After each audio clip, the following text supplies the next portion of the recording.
NRC की बात करते हो हरामियों। क्या था एनआरसी में? कल डाला मैंने वीडियो। सच्चाई तुम्हारे बाप कभी बताता ही नहीं है। तुम्हारा बाप जो है नरेंद्र मोदी, क्योंकि ये साला कभी जीवन में सच बोला ही नहीं है। ये बोलता कि पूरब की ओर जाऊंगा तो जाता है पश्चिम की ओर। उल्टी रात की पैदाश है नरेंद्र मोदी। जितने काम करता है सब उल्टे ही करता है। नरेंद्र मोदी भी उल्टी रात की पैदाश है और ये अमित शाह भी उल्टे रात की पैदाश है। सीधा कभी काम किया ही नहीं। देश के नागरिकों को सुख चैन से रहने देता ही नहीं है, क्योंकि इसे अमन शांति पसंद नहीं है। क्योंकि आरएसएस के जितने भी कुत्ते दल्ले हैं वो शेर नहीं है, वो चूहे हैं। वो प्रशासन की आड़ में भौंकते हैं कुत्ते की तरह। 16 तारीख तक सरकार अगर किसान आंदोलन से को हटाती नहीं है और किसान आंदोलन से निपटती नहीं है तो 17 को फिर जाफराबाद बनेगा और रागिनी तिवारी फिर रोड खाली कराएगी और आंदोलन बंद कराएगी। इसकी पूरी जिम्मेदारी केंद्र सरकार और राज्य सरकार की होगी। इसमें हम बंदर बन के नहीं देख सकते। हे भारत के राष्ट्रवादियों, इस राजनीति को समझिए। हाँ, प्रदर्शन करके अपना अधिकार मांगने का सबको हक है, पर उस आड़ में उमर खालिद और शर्जील जैसे गद्दारों को छोड़ाने की बात, खालिस्तान बनाने की मांग करना, अरे विधर्मियों, तुम जानते हो तुम्हारी साजिश को मैं नहीं समझ रही हूं। रुचि बहन, जानवी, दिव्या बहन, अंजलि बहन समेत जानकी धाम की सारी बहनों को मैं कह रही हूं जो 17 तारीख को तैयारी करिए। अगर किसान आंदोलन से सरकार मुक्त नहीं कराती है किसानों से दिल्ली को, तो फिर से जाफराबाद रागिनी तिवारी बनाएगी और जो होगा उसकी जिम्मेदार केंद्र और राज्य सरकार होगी, दिल्ली पुलिस होगी। जय श्री राम। है भारत के राष्ट्रवादियों, 17 को रागिनी तिवारी का साथ दीजिए। हम तो निपट ही लेंगे किसान आंदोलन से, मैं खाली करा ही दूंगी। जय जनक जननी जानकी, जय जगत जननी जानकी, जय पुनौरा धाम, जय श्री राम, वंदे मातरम। किसान आंदोलन के आड़ में जो साजिश हो रही है उसके लिए 17-16 तारीख तक नहीं अगर हटी तो 17 को रागिनी तिवारी खाली कराएगी। जय श्री राम। एक अपने आप को मिथिलांचल की बेटी कहती है, जानकी बहन लगाती है, और हकीकत में मिथिलांचल में कभी आतंकवादी पैदा नहीं हुए हैं। अभी तक भारत में इतिहास है। मिथिलांचल एक इतना शांति प्रिय राज है और उसकी बोली में इतनी मधुरता मिठास है जिसका दुनिया लोहा मानता है। लेकिन एक अपने आप को मुजफ्फरपुर की कहलाती है रागिनी तिवारी, वो वास्तव में एक आतंकी महिला है। आतंकी महिला है क्योंकि उसने दिल्ली में आतंक फैलाया था, दिल्ली में दंगे कराए थे। रागिनी तिवारी ने, कपिल मिश्रा ने, अनुराग ठाकुर ने, ये सब असली दिल्ली दंगे के मास्टरमाइंड थे। इनको होना चाहिए था जेल में, लेकिन निर्दोष है जेल में और अपराधी खुले आम घूम रहे हैं। यह है भाजपा की सरकार। ये दंगे फसाद कराने में माहिर है और इंजाम निर्दोष आदमियों पे लगाने में माहिर है भारतीय जनता पार्टी की सरकार।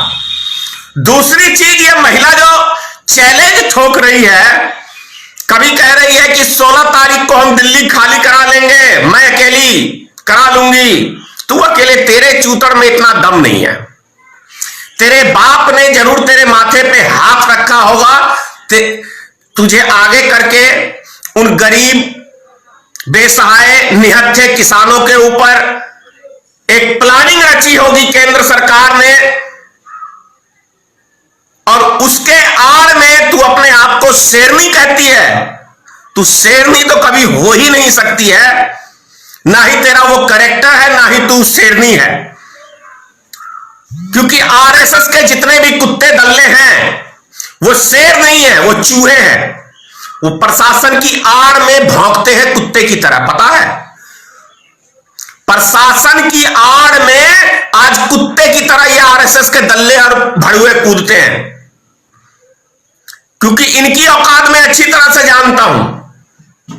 ये झुंड में चलते हैं तब ये शेर बनते हैं। शेर तो अकेला होता है, जंगल में भी अकेला रहता है, और शेर तभी कहलाता है। तो तू अकेली तो है नहीं। दूसरी चीज जो बोल रही है कि उनको अरेस्ट करना चाहिए जो नरेंद्र मोदी का पुतला फूंकते हैं। तेरे पिताजी में भी दम नहीं है, धनेश्वर महतो को अरेस्ट कर ले, क्योंकि मैं संविधान के अनुसार चलता हूं, समझ गई। और कल 14 तारीख है, आज ही कह रहा हूं, समय 11 बजे दिन में तेरे पिताजी का और तेरे ताऊ अमित शाह का और योगी आदित्यनाथ का, वो ढोंगी बाबा का और तेरे साथ में नीतीश कुमार का, चारों का पुतला दहन करूंगा मैं। बोल दियो अरेस्ट करने। जगह भी बता दूं, मधुबनी कलेक्ट्रेट के सामने,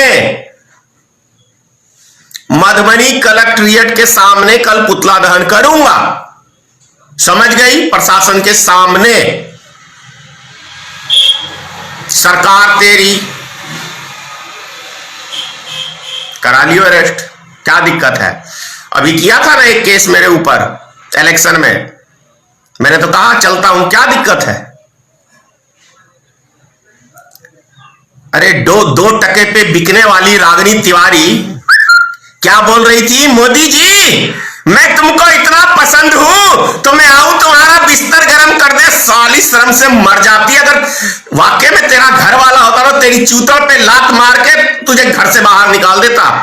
ये सिंदूर पिंदूर का नौटंकी जो करती है ना, अगर तू भारत की नारी होती तो इस लफ्ज को बोलने से पहले लाख बार सोचती कि मैं आऊं तुम्हारे बिस्तर गर्म करने। पूरी दुनिया वीडियो देखी, क्या चाल चरित्र है तेरा और क्या क्वालिटी है। सनातनी की बात करती है, क्या ज्ञान है तेरे पास सनातनी धर्म का। सनातनी धर्म का ज्ञान पहले कुछ रख ले। सनातनी शरण देते हैं, प्राण लेने का काम नहीं करते। हरामी। सनातनी धर्म शरण देता है, रक्षा करता है। और तू क्या दंगे फसाद करा के निर्दोष आदमियों की जान लेने में लगी है। एनआरसी की बात करते हो हरामियों। क्या था एनआरसी में, कल डाला मैंने वीडियो। सच्चाई तुम्हारे बाप कभी बताता ही नहीं है। तुम्हारा बाप जो है नरेंद्र मोदी, क्योंकि ये साला कभी जीवन में सच बोला ही नहीं है। ये बोलता कि पूरब की ओर जाऊंगा तो जाता है पश्चिम की ओर। उल्टी रात की पैदाश है नरेंद्र मोदी। जितने काम करता है सब उल्टे ही करता है। नरेंद्र मोदी भी उल्टी रात की पैदाश है और ये अमित शाह भी उल्टे रात की पैदाश है। सीधा कभी काम किया ही नहीं। देश के नागरिकों को सुख चैन से रहने देता ही नहीं है, क्योंकि इसे अमन शांति पसंद नहीं है। प्रमाण चाहिए तो गुजरात के दंगे देख लो 2002 के। उस टाइम में भी गुजरात का गृह मंत्री यही हरामी था, तरीपार। और आज देश का गृह मंत्री है, पूरे देश को सुख शांति से रहने नहीं दे रहा है।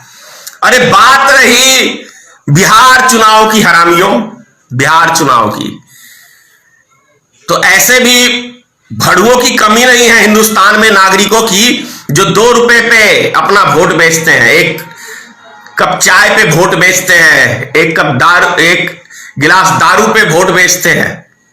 300 रुपए 500 रुपए रेट था इस बारी वोट का। और ये किसी गंदगी फैलाया नहीं है, भारतीय जनता पार्टी ने फैलाया है गंदगी, समझ गए। कोई चुनाव नहीं जीता है। दूसरा ईवीएम का कमाल है। देश का खजाना कहां जा रहा है, सिर्फ चुनाव जीतने के लिए। देश का खजाना खाली हो रहा है सिर्फ चुनाव जीतने के लिए। भारतीय जनता पार्टी का कार्यालय बनाने के लिए, पार्लियामेंट बनाने के लिए 10,000 करोड़ की लागत से पार्लियामेंट बन रहा है। नरेंद्र मोदी के पिताजी दे गए 10,000 करोड़ रुपया। और जो 9,000 करोड़ का विमान खरीदा था नरेंद्र मोदी ने, उसका नाना दे गया था। अरे इसी देश की खून पसीने की कमाई नरेंद्र मोदी यूं ही उड़ाया जा रहा है, क्योंकि इसके बाप ने तो कमा के दिया नहीं है। खून पसीने की जनता की कमाई है, उड़ाए जाओ। आवारा औलाद जानते हो? आवारा औलाद, वही आवारा औलाद है नरेंद्र मोदी। अब उस आवारा को यदि देश की जनता अपना भाग विधाता समझ ले तो इसीलिए आज भुगत रही है देश की जनता। एक आवारा इंसान को देश की जनता अपना भाग विधाता समझ रही है तो आज भुगत रही है खुद। वो तो कहावत ही है, कबीर साहब कह के गए हैं, बोए पेड़ बबूर का तो अंबा कहां से पाए। अब देश की जनता ने बबूर का पेड़ बोया है तो कांटे भी देश की जनता को ही चुभेंगे। लेकिन जाग गई है देश की जनता। और मैं हर एक भारत के एक नागरिक से कहना चाह रहा हूं कि आज किसान आपका है, देश की सेना आपकी है, हमारी है, देश की नागरिक को से मैं कहना चाह रहा हूं। ऐसे तो 70% पॉपुलेशन देश में किसानों की ही है। आज देश के किसानों के साथ 11 किसान अभी तक ठंड में सुकुड़ के शहीद हो गए हैं। किसने कराया? मोदी सरकार ने कराया। उफ भी हो रहा है, एक जरा सी अफसोस हो रहा है कि हमारे देश के मजदूर किसान जो हमारा पेट भरते हैं, उस अन्नदाता की मौत हो गई है मेरे हिटलर शाही की वजह से। डेली नरेंद्र मोदी टीवी पे आता है, सिर्फ अपनी बात कहता है, दूसरे की सुनता नहीं है, समझ लो। दूसरे की नरेंद्र मोदी सुन नहीं रहा। जब भी टीवी पे आ रहा है तो अपनी उपलब्धि गिना रहा है, और वो उपलब्धि देश की जनता, देश के किसान स्वीकार करने के लिए तैयार नहीं है। लेकिन जबरन इसी को हिटलर शाही कहते हैं कि सरकार यदि कोई काम जबरन करना चाहती है तो इसी का नाम हिटलर शाही है। मोदी सरकार 6.5 साल के दरमियान एक हिटलर शाही की तरीके से साथ सत्ता चला रही है। चाहे वो अमित शाह हो, चाहे उसके जो भी हो, कठपुतली बना के धर दिया है इन्होंने सुप्रीम कोर्ट को, न्यायपालिका को, सभी संस्थाओं को कठपुतली बना के मोदी सरकार ने आज धर दिया है। भारत, मैं तो कहूंगा कि कम से कम यह स्थिति पाकिस्तान में भी हुई थी, लेकिन वहां का सुप्रीम कोर्ट कम से कम नहीं बिका था। उसने नवाब शरीफ की सरकार को उखाड़ के फेंक दिया था सत्ता से। एक भारत का है सुप्रीम कोर्ट, क्या आज दुम हिलाता है भाई मोदी सरकार के आगे पीछे। बड़ा आश्चर्य लग रहा है। वास्तव में हमारा लोकतंत्र खतरे में है। 100%, 99 भी नहीं, 100%। देश की जनता अभी भी संभल जाओ और हमारे अन्नदाता किसान का एक एक नागरिक साथ दो, इतना ही अपील करूंगा।